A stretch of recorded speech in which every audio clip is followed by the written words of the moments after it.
छठवां सातवां आठवां नौवां 10वां 11 12 हाँ BA BA MA PhD DLIT DPhil तमाम प्रकार की डिग्रियां हैं।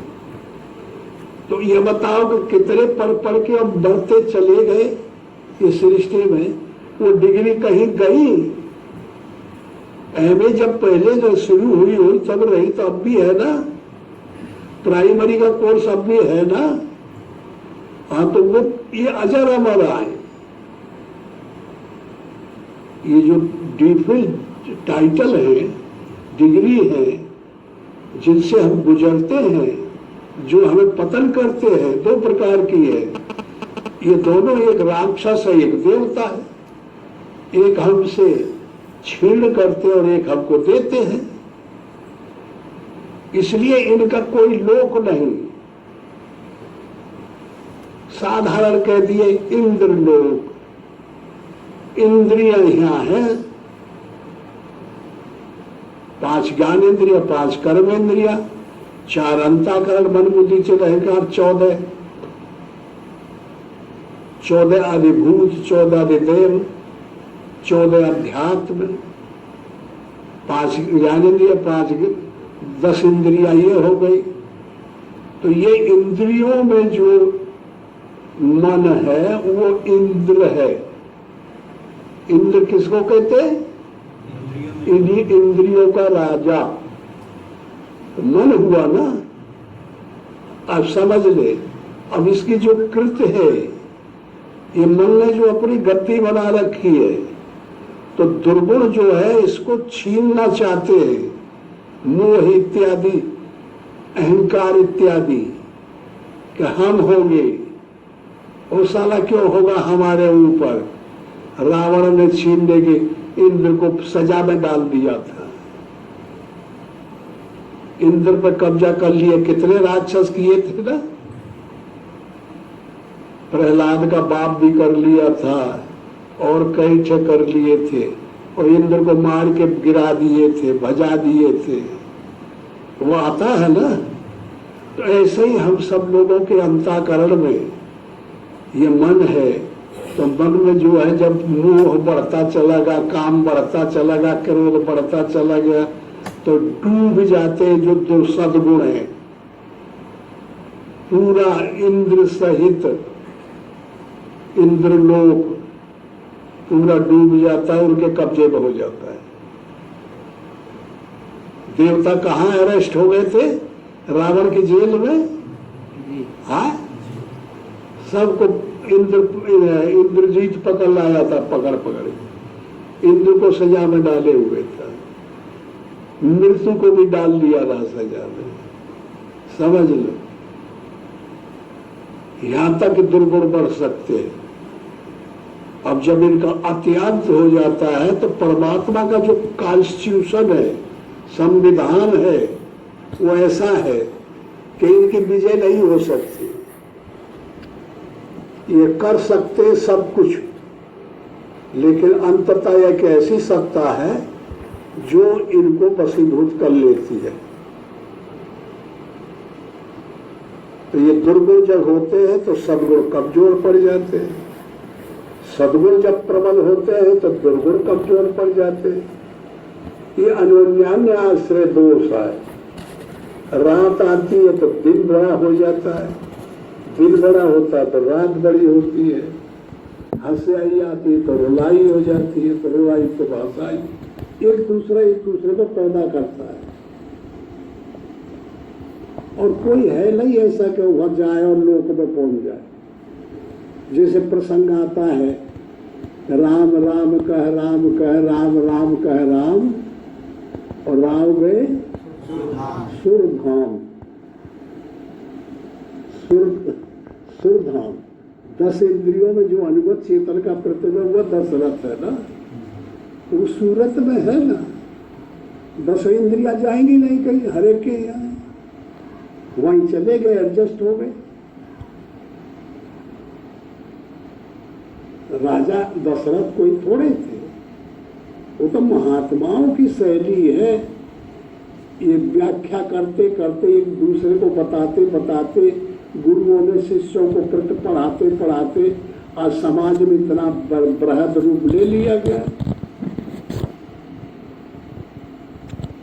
जब दसों इंद्रियां विषयों से अलग हो जाए, इंद्रिय विषय से अलग हो जाए और जितने मन है अंतःकरण है सब विषय से अलग हो जाए, दसों इंद्रिय जब विषय से अलग हो जाएंगे तो दशरथ, और विषय में लगी रहे तब दशानंद। दशानंद किसको कहते हैं? रावण को। उसी समय हमारे यहाँ दशानंद का राज हो जाता है। और जब दसों इंद्रियां विषयों से अलग हो गई तो दशरथ हो गया। तो रावण के अपोजिट दशरथ। जहाँ दशरथ हुआ तो कुशलता टाइटल मिल गई, भक्ति आ गई, कर्तव्य वहाँ अच्छे होने लगे, सद्गुणी केकई आ गई, सुमति मति अच्छी हो गई, विकारिल खत्म हो गई, सुमित्रा आ गई। तो बस ज्ञान राम विवेक लक्ष्मण भाव भरत सत्संग शत्रुघ्न सद्गुण आ गए। अब उसी कथा बढ़ती चली जाएगी, उसका विस्तार होता जाएगा और रावण पर चढ़ाई हो जाएगी। ये यही का झगड़ा है, तुम्हारे हृदय में हो रहा है, बैठाओ। अबध सरिस मोह प्रिय नहीं सोम, और यह प्रसंग जाने को सब नहीं जानते। बद्ध और अबद्ध, बद्ध किसे कहते? माया से जो बाधित है, काल करके बाधित है, समय करके बाधित है। अबद्ध किसे कहते? जो काल अबाधित है, समय अबाधित है, माया अबाधित है, उसको बांध नहीं कर सकती, वो बांध नहीं सकती। वो परमात्मा का रूप है। तो इसीलिए अबद्ध सरिस मोहि प्रिय नहीं सो। अबद्ध, बद्ध नहीं, अबद्ध। भगवान को सबसे प्रिय है अबद्ध, जो माया से छूटा हो, ये बद्ध का तोड़ दिया हो, अबद्ध हो गया हो, निवृत्ति हो गई हो, कर्जा मुक्त हो गया हो, माया का कर्जा चुका दिया हो, ऐसा जो अबद्ध है वो मुझे प्रिय है। बद्ध प्रिय नहीं। इसलिए ये लड़ाई यहाँ की है, निरंतर सबके अंदर हो रही है। लंका कहते हैं लगन को, महात्माओं ने यह तरीका सोचा। अबद्ध कहते हैं माया से मुक्त को, वहां पैदा होगा जिसका अंतःकरण अबद्ध बन गया होगा, दसों इंद्रियां विषयों से रुक गई होंगी, उनके हृदय में भगवान पैदा होंगे।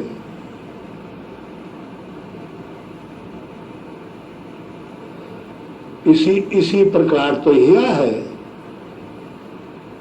ब्रज 84 कोश में 4 गांव निज धाम, इंद्रावन मधुपुरी नद परसानो नद गांव।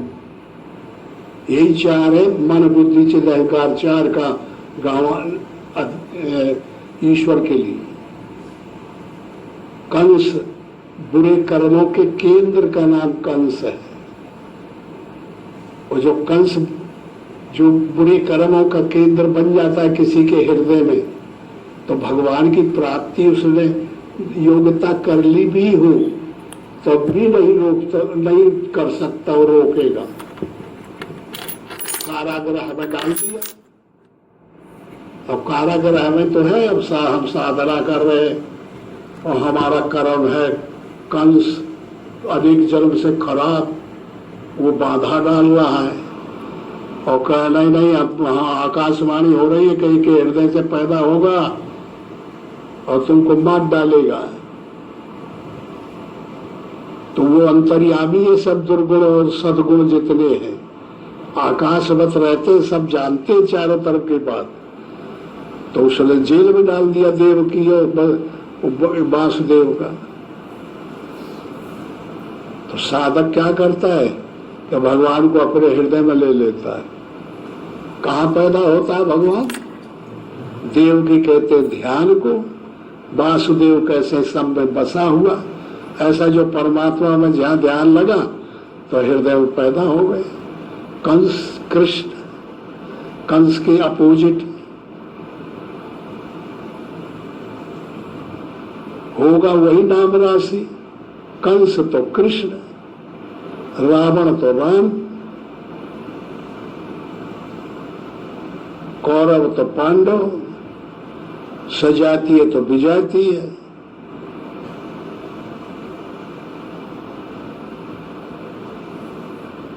इस प्रकार ये दो पार्टियां हैं, इनका झगड़ा निरंतर चलेगा।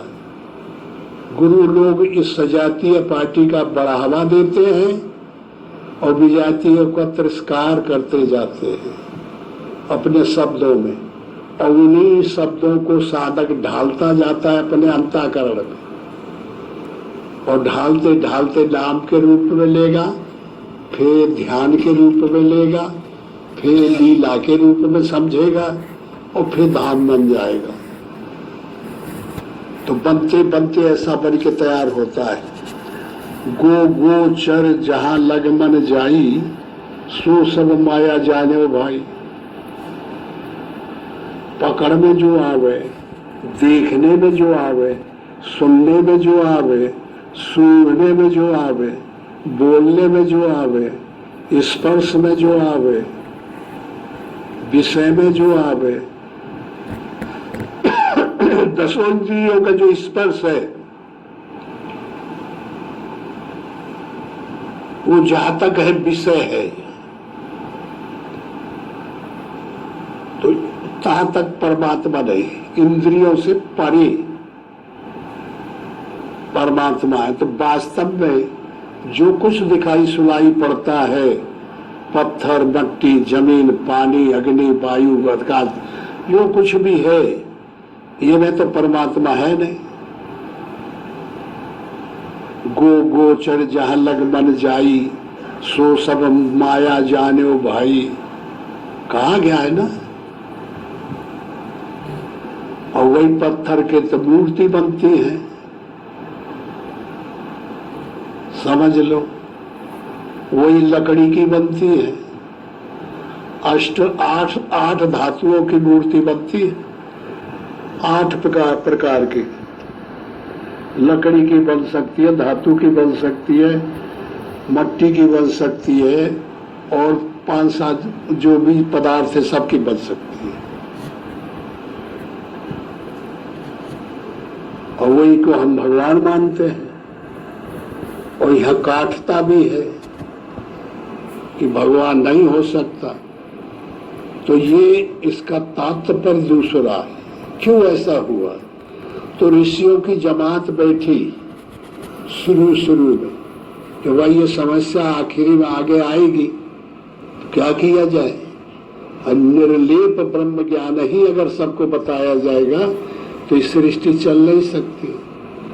तो उनके लिए जो अनुभूतियों में साधकों के आता है, उनको निकाल के बाहर चित्र बना दिया जाए, मंदिर बना दिया है, पूजन।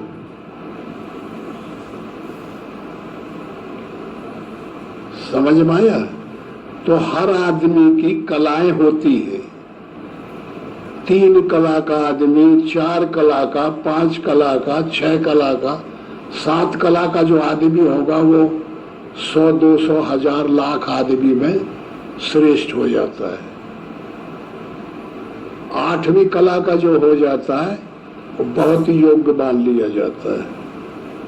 9, 10 कला का बहुत बड़ा, 11 का बहुत ज्यादा, 12 कला के राम थे, उस लेवल में थे। 16 कला में जाके कृष्ण थे। समझ में आया?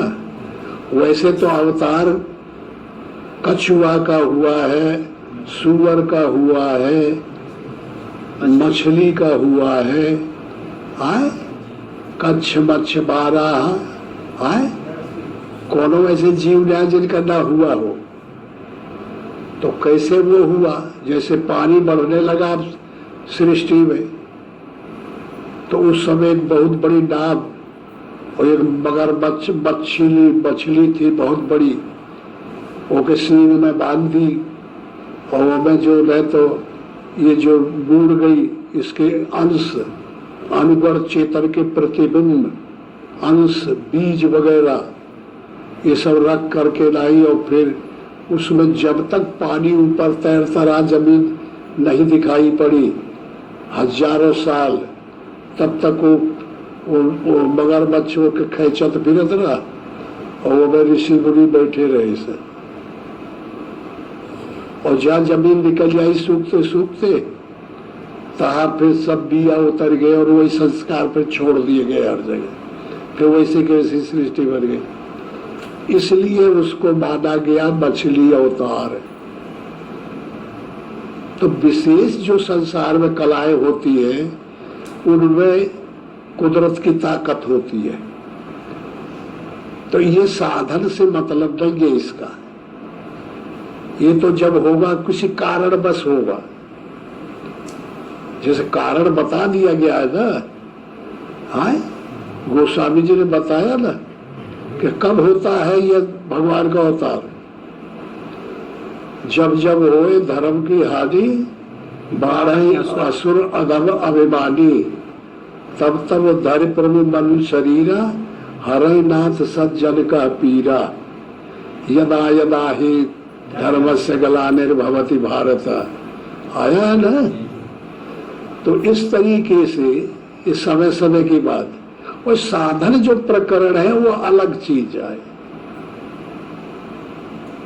अब वो परमात्मा कैसा है सिद्ध हो जाता है ये अवतार का। अब इसमें कोई गोगोचर में आएगा, हाँ ये पोल में गोगोचर आएगा कहीं छूने में नहीं आएगा, निर्गुण है ना, निर्लेप है।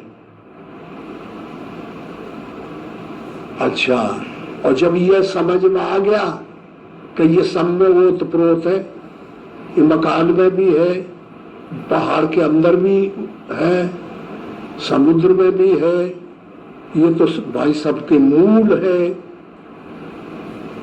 तो ये समझ में आएगा। तब फिर ये आएगा, फिर कहते हैं कि सिया राम ने सब जग जानी। जब सिया राम हो जाए, जब पा जाए इस तत्व को, तो उनकी दृष्टि ऐसी हो जाए, तो सिया राम ने सब जग जानी, करो प्रणाम जोर जुग पानी। हर एक पदार्थ में कण कण में परमात्मा है। इस जगह पर मकान एक छोटा सा बनाओ तो या कि पोल कहाँ चली गई, कहीं भाग जाती है, आए उसके अंदर प्रवेश कर जाती है। ये सबसे बारीक है, मालिकुल है, सबसे बारीक तत्व है यह परमात्मा जिसको कहते हैं। और उसकी कॉन्स्टिट्यूशन जो है, उसकी संविधान है, वो उसके पास है, वो ऑटोमेटिक है, वो सब में प्रवेश कर जाता है। और किसी को नाराजी हुई तो शांति, शांति आई तो नाराजी, लो शुरू हो गया। किसी को हंसाई आई तो रुलाई, रिएक्शन एक्शन रिएक्शन एक्शन होता रहता है। रात आ गई तो दिन, दिन आ गया तो रात। ये तो दिन पैदा रात को करता है, रात दिन को पैदा करती है। और कितना अपोजिट है, रात में दिखाई नहीं पड़ता, दिन में दिखाई पड़ता है। कितना उल्टा है, जब हंसते हैं तो इस मुंह कैसा खिल जाता है, और जब रोते हैं तो पता नहीं कितना सुंदर आदमी हो, इतना कुरूप हो जाता है कि देखे के मन नहीं करता। हाँ आज वो टीवी खोले रहे ये, तो वो मेरे नेपाल का वो चल रहा है, तो वह मर गए आदमी हजारों, दब गए, मकान गिर गए शहर में, और भाग भाग के मकान फूट गए, क्रैक हो गए हैं। तो जितने तो रुबाई चल रही है, तो वहां की माई की आंखें बहुत छोट होती है।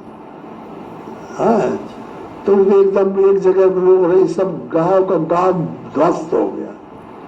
तो कुछ बचे जो बाहर बाहर रह गए, तो इस तरह रो रहे थे कि उनके आखिर का पता ही नहीं रहा और मुंह भर दिखाई पड़ता रहा। इतना दुखद समस्या है हुआ इस समय जिसका अंत नहीं। अगर का बच्चा लादे जो सामान कुछ बचा है और जो धूस लगा है पहाड़ से गिर गया और वो दब गए तो खोद रहे, अब कोई खोदने वाला नहीं आए रोने के अलावा। यहाँ के मिलिट्री के गए तो वही खुदाई लगाए पड़े, पुलिस मिलिट्री यहाँ की झोंप दिया है वहाँ। हाँ, 50 लाख हजारों आदमी गए, 50,000 से ज्यादा। तो कितना खोद पई है, गंध बची है चारों तरफ, दुर्गंध सड़न आ गई है।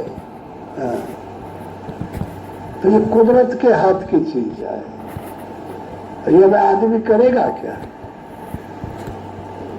भूगोल आ जाए, ऐसा कांप जाए तो उल्टा पुल्टे पहाड़ आ जाए, जमीन वहां चली जाए। हवंसुया जी में रहे तब याद है 1949 में और आसाम में भूगोल आया तो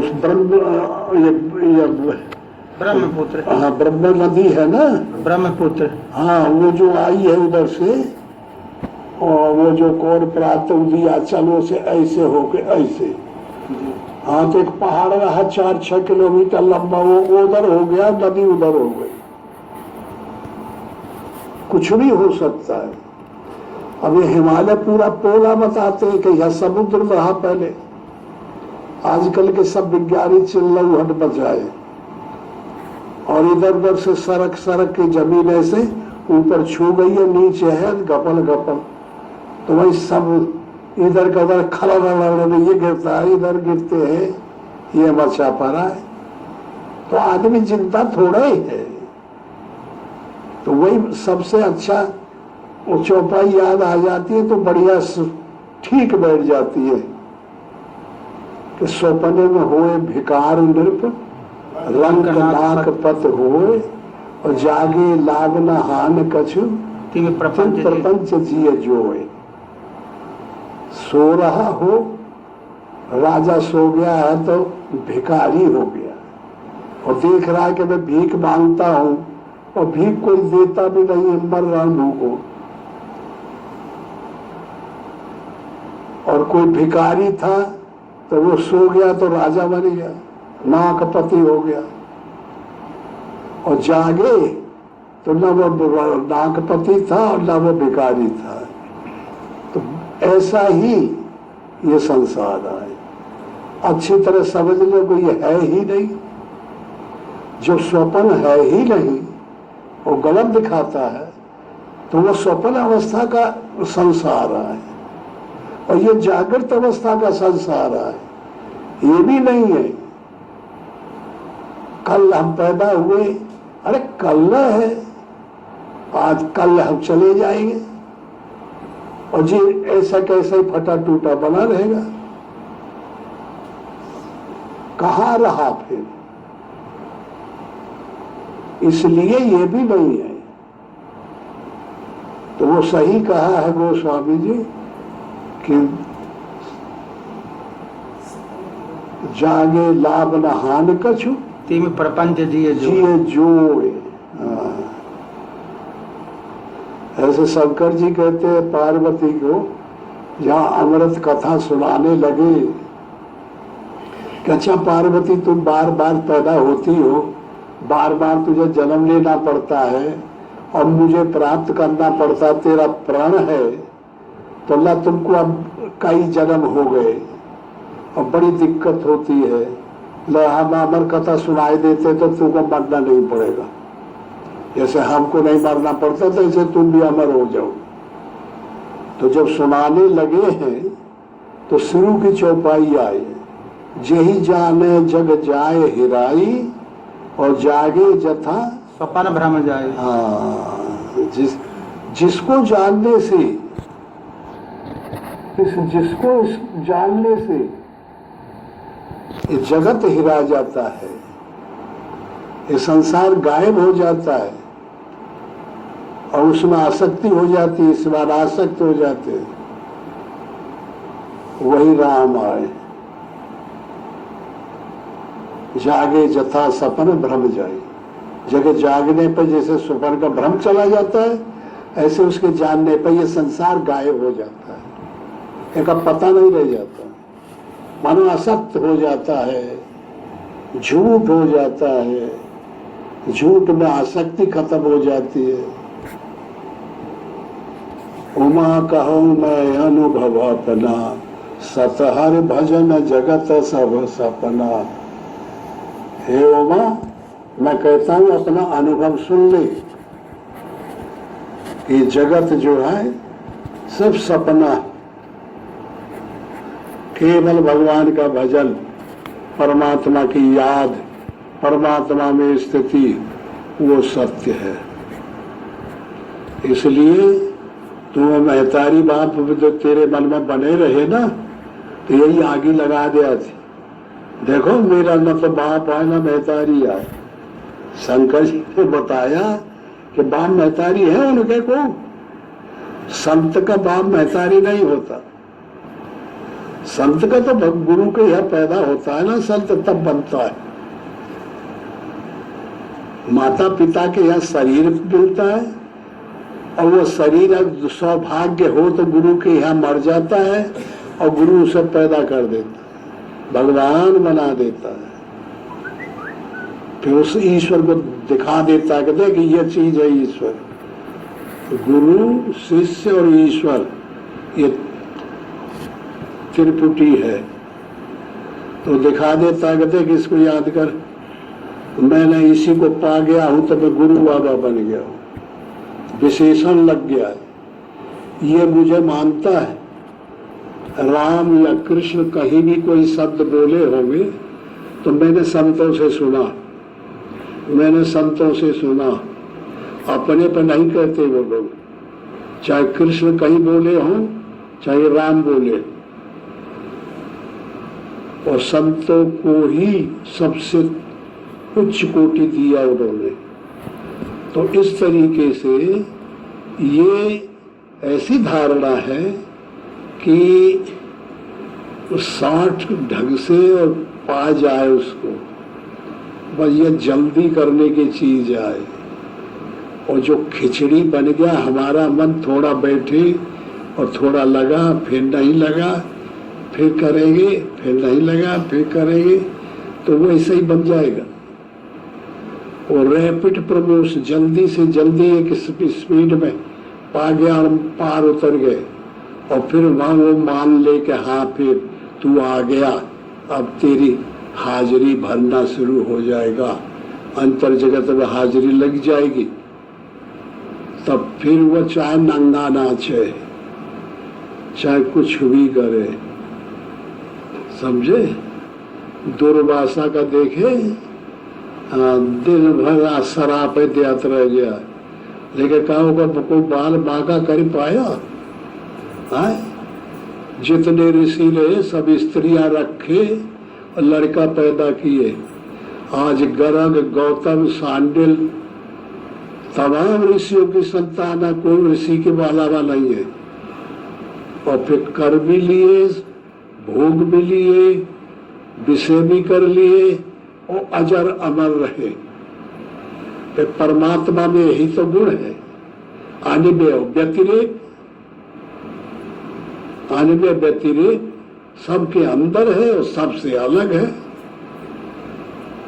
ये जो कला आ जाए किसी के पास, क्या हम भोग कर सकते हैं और भोग में कबू नहीं जाएंगे, वही तो भजन है। कबीर ने वही बात तो रख दी है ना, बिना भूमि का महल बनावे, बिना धार की सेज बिछावे, बिन नारी त्रियासन सोवे, बिना आनंद सुख कहानी। का वहां कुछ है बिना भूमि? अब ये में भूमि है, ये से बिना भूमि महल बन गया, बिना धार की सेज बन गई। परमात्मा ही सेज है। बिन नारी त्रियासन सो गए, वह नारी नहीं है, लेकिन वो ताकत है, वो गपा एनर्जी, शक्ति है, सब भोगों से भी महान शांति जो आनंद मिलता है वो उसमें मिलता है। बिन नारी त्रिया समझो है, बिना आनंद सुख का आनंद कुछ नहीं है। अब शून्य का आनंद होगी, लेकिन बिना आनंद सुख खानी। कोई पंडित ज्ञानी प्यास बुतावे बिन पानी। ऐसी शैली से जो भजनों को लिया जाएगा तब उचित ऐसा करना। कुछ समझ में आता है? आए? नहीं आता है।